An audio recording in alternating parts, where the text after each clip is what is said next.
भूपेंद्र सिंह हुड्डा ने प्रदेश की शिक्षा व्यवस्था पर सवाल उठाते हुए इंफ्रास्ट्रक्चर को लेकर कहा था कि कई स्कूलों में बिजली नहीं है और 538 स्कूलों में लड़कियों के लिए अलग से टॉयलेट तक नहीं है। स्कूलों का इंफ्रास्ट्रक्चर ही खराब है। इस पर शिक्षा मंत्री कमल पाल गुर्जर ने जवाब देते हुए कहा कि मुझे नहीं पता कि उन्होंने किस आधार पर ये बात कही है, लेकिन लगातार इंफ्रास्ट्रक्चर को सुधारने के लिए हमारी सरकार काम कर रही है। हम प्रदेश में ब्लॉक वाइज काम कर रहे हैं। सीधा पैसा SLC को दिया जा रहा है। इसमें सिविल वर्क किया जा रहा है। चाहे चार दीवारी करने की बात हो, पीने के पानी की व्यवस्था, शौचालय साफ सुथरे, खेलने का मैदान, स्कूलों में ड्यूल डेस्क, इन सब पर काम किया जा रहा है। वहीं स्कूलों की बिल्डिंग के नवीनीकरण के लिए 220 करोड़ रुपए खर्च करने जा रहे हैं। लगातार शिक्षा का स्तर सुधर कर इंफ्रास्ट्रक्चर भी बदल रहा है। नहीं देखिए, अब किस आधार पर उन्होंने कहा है ये, लेकिन आज हम सब में अभी हमने एक स्कीम शुरू की और उस स्कीम में हम सीधा SMC को पैसा दे रहे हैं। अभी तक हमने 27 ब्लॉक में वो काम किया है और 27 ब्लॉक में हमने एक सिविल वर्क है। सिविल वर्क में हमने दिया है कि अगर स्कूल का रास्ता है तो वो रास्ता ठीक होना चाहिए, अगर चार दुआरी है चार दुआरी ठीक होनी चाहिए, पीने का पानी है तो पीने का पानी ठीक साफ़ सुथरा मिलना चाहिए, शौचालय है तो साफ़ सुथरा शौचालय मिलना चाहिए बच्चों को, ग्राउंड है तो अच्छा लेवलिंग ग्राउंड की होनी चाहिए, ऊंचा नीचा नहीं होना चाहिए, ख़राब नहीं होना चाहिए ताकि बच्चे आराम से खेल सकें, और इसके साथ ही उसमें ड्यूल डेस्क भी होने चाहिए। तो इसके दो हिस्से करें हमने, एक साइड है ड्यूल डेस्क और एक साइड ये सारे सिविल वर्क है। तो ऐसे 27 ब्लॉक पूरे हरियाणा के जहाँ हमने ये काम पूरा कर लिया सिविल वर्क, ऐसे ही 27 ब्लॉक हमारे ड्यूल डेस्क उसको हमने पूरा कर लिया।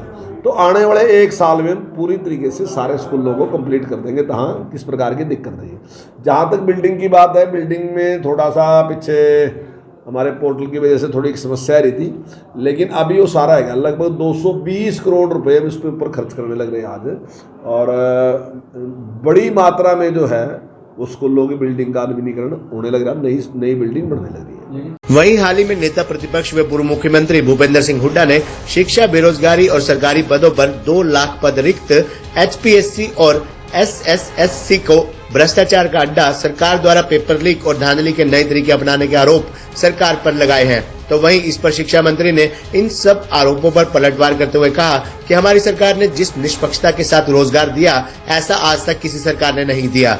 कांग्रेस के समय में जो भर्तियां हुई वो नियम और कानून को ताक पर रखकर की गई। नियम कानून का पालन नहीं हुआ। हर तरीके का भ्रष्टाचार कांग्रेस की सरकार में हुआ।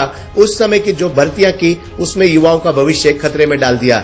लेकिन आज प्रदेश को एक ऐसा सज्जन मुख्यमंत्री मिला है जो बिना पक्षपात के पारदर्शिता के साथ रोजगार उपलब्ध करवा रहे हैं।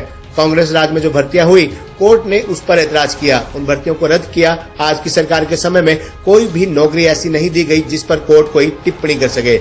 देखिए, जिस निष्पक्षता के साथ इस सरकार में रोजगार मिला, आज तक कभी किसी सरकार में रोजगार नहीं मिला।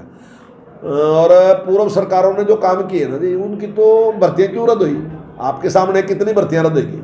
तो रद्द तो तभी होगी क्योंकि नियम कानून का पालन नहीं किया, और अगर नियम कानून का पालन नहीं किया तो कुछ ना कुछ तो भ्रष्टाचार होया होगा, क्योंकि नियम कानून ऐसे तो नहीं कोई तोड़ता। किसी प्रकार का भ्रष्टाचार होगा।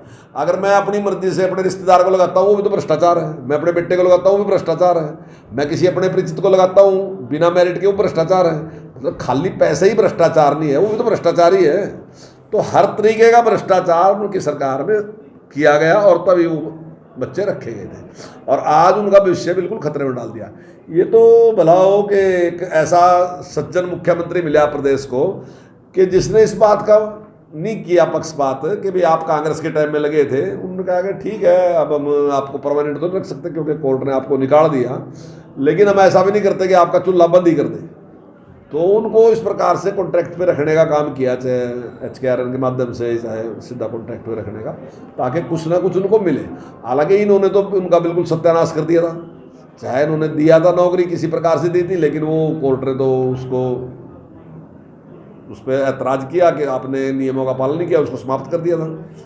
तो इन्होंने कहीं नियम कानून का पालन नहीं किया। आज की सरकार में, वर्तमान सरकार में, एक नौकरी भी अब तक ऐसी नहीं है जिसके बारे में कोर्ट ने कोई टिप्पणी की। जसपा नेता दिग्विजय सिंह चौटाला ने हाल ही में कहा था कि हमारे इस सरकार में वो ठाठ नहीं है जो हुआ करते थे। इस पर शिक्षा मंत्री कमल पाल गुर्जर ने कहा कि जब उनकी सरकार थी तो उनके ठाठ ज्यादा थे। हम छोटे पार्टनर थे। जब मैं विधायक था तब हमारा समर्थन था। उस समय ओम प्रकाश चौटाला CM थे। उससे पहले चौधरी देवीलाल के साथ हम एक छोटे पार्टनर थे। उनके पास पूर्ण बहुमत भी होता था, हमारी कोई जरूरत नहीं थी, लेकिन हमने इकट्ठे चुनाव लड़ा था। उन्होंने अपने साथ में रखा, निश्चित तौर पर उनका ठाठ था। आज बड़ी स्थिति में हम हैं, मुख्यमंत्री हमारा है, हमारे पास ज्यादा विधायक हैं, इससे थोड़ा सा फर्क तो पड़ता ही है। वो नजर नहीं आ रही है। नहीं, बिल्कुल सही बयान है उनका। मैंने कब कहा गलत हो? तो मैं तो ये कहता हूँ जब सरकार उनकी थी तो ठाठ ज्यादा होना था। हम छोटे पार्टनर थे, वो मालिक थे, मुख्यमंत्री उनका था, तो हम या तो समर्थन देते थे। जब मैं था विधायक तो हमारा समर्थन था केवल उनका। तो मुख्यमंत्री थे जो ओम प्रकाश चौटाला जी मुख्यमंत्री थे, उससे पहले जो था चौधरी देवीलाल जी मुख्यमंत्री होते थे, हम एक छोटे पार्टनर होते थे और उनके पास पूर्ण बहुमत भी होता था। उस टाइम पूर्ण बहुमत था, चौधरी देवीलाल जी के पास पूर्ण बहुमत था। हमारी कोई जरूरत भी नहीं थी, वो तो ये था कि अपने इकट्ठा चुनाव लड़ा था, इसलिए उन्होंने अपने साथ हमें रखा। तो निश्चित तौर से उस टाइम उनका ठाठ था। लेकिन आज जो सरकार है वो बड़ी जो है वो हम हैं। आज उस स्थिति में हम हैं कि भाई मुख्यमंत्री हमारा है और हमारे पास ज़्यादा विधायक हैं, उनके पास कम विधायक हैं, तो थोड़ा सा फर्क तो होता ही है इस बात का निश्चित तौर पर। वहीं भाजपा द्वारा चलाए जा रहे महा जनसंपर्क अभियान को लेकर शिक्षा मंत्री ने कहा कि महा जनसंपर्क अभियान बहुत अच्छा चलेगा। 9 साल की केंद्र सरकार की जो उपलब्धि है उसके बारे में जनता को बताया जा रहा है। बहुत सी ऐसी बातें हैं जिनको भूलते जा रहे हैं, चाहे वो स्वच्छता अभियान की बात हो या शौचालय बनाने की बात, जिसका एक बहुत बड़ा प्रभाव देश पर पड़ा। कोरोना वायरस के प्रकोप से प्रधानमंत्री नरेंद्र मोदी ने देश को संभाला। प्रधानमंत्री के प्रयासों से आज भारत सबसे तेज गति से प्रगति करने वाला देश है। ऐसी बहुत सारी उपलब्धियां हैं जो इन 9 सालों में की गई हैं, जिनसे देश आगे बढ़ा है। वहीं उन्होंने कहा कि विपक्ष रोजाना कोई न कोई गलतफहमी फैलाता रहता है। ऐसे में हम जनता के बीच में जाकर जनता से बातचीत कर उन्हें इन उपलब्धियों के बारे में बताएंगे। देखिए, बहुत ही अच्छा रहेगा जनता के साथ जो सरकार ने 9 साल में काम किए, तो उन कामों के बारे में लोगों के साथ बातचीत करना, उनको इस बात की जानकारी देना। बहुत सी चीज़ें ऐसी हैं जिनको धीरे धीरे हम भूलते जा रहे हैं। मान लीजिए जैसे स्वच्छता अभियान माननीय प्रधानमंत्री जी ने शुरू किया, तो उसका एक प्रभाव है।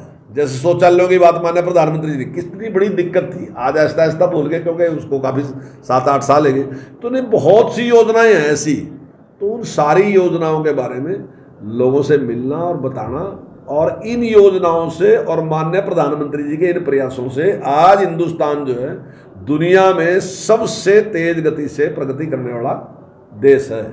कोरोना के दौरान जिस प्रकार की स्थिति पूरी दुनिया की हुई, और उसमें से जिस प्रकार से माननीय प्रधानमंत्री जी के नेतृत्व में भारत उभर के आया, उस समस्या का समाधान भी किया, और जिस प्रकार से महंगाई पे कंट्रोल किया। पूरी दुनिया में महंगाई ने कमर तोड़ दी लोगों की, लेकिन यहाँ महंगाई पे भी कंट्रोल रहा, और हमारी ग्रोथ रेट भी जो है वो दुनिया में सबसे ज़्यादा, अब चाइना से भी लगभग 1.5 गुना ज़्यादा है हमारी, मतलब थोड़ी बहुत ही ज़्यादा नहीं है, 1.5 गुना ज़्यादा है। और अमेरिका से तो 2-3 गुना ज़्यादा है, और दूसरे तो देशों से काफ़ी ज़्यादा है। तो बहुत स्पीड के साथ देश तरक्की कर रहा है। तो उस सारे की जानकारी देना, क्योंकि जो विपक्ष है वो रोज़ाना कुछ ना कुछ गलतफहमियाँ फैलाते ही रहता है। तो उसका जवाब देने के लिए महाजन संपर्क अभियान है, और उसमें हम जाएंगे, लोगों के साथ मिलेंगे। खबरनामा हरियाणा के लिए यमुनानगर से सुमित ओबराय की रिपोर्ट।